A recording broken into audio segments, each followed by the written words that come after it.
I call the member for Gilmore. Thank you, Mr Deputy Speaker. I just want to explain how some of the needs-based funding actually occurs in the electorate of Gilmore, where they've identified the needs of our children in low socioeconomic, disability and special needs children and allocate some of those funds in that way. And I'm going to be asking the Minister how we'll be continuing that. One of my best principals in the local area, who's done additional training, has said that funding not only transforms schools, but also the needs-based funding has transformed the entire community.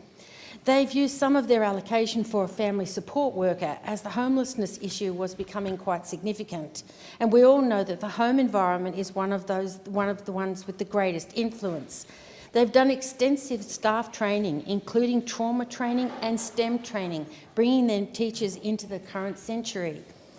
They've changed little classrooms into robotics labs. They've got a video production room. They've got a 3D printing room, which has been absolutely fabulous. They've got students who've extended themselves into amazing areas with STEM. We've got language and literacy development. We've got maths games from one end of the playground to another, and the children are all thriving. On Nelson Mandela's birthday last year, the students went and mowed lawns and tidied the yards of a person who'd just been discharged from the hospital. The community work around has been making such a difference in the community that children are learning a completely new set of values.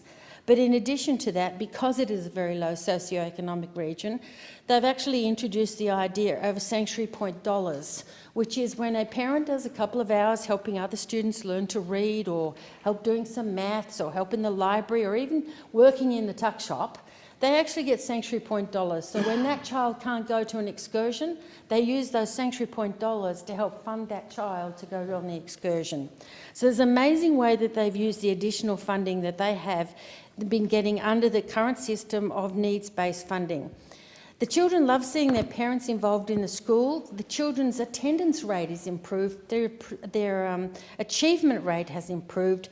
They're also supplying 80 breakfasts every day for kids in the school, and they're also helping some of them get uniforms. This is the way we get needs-based funding for our children.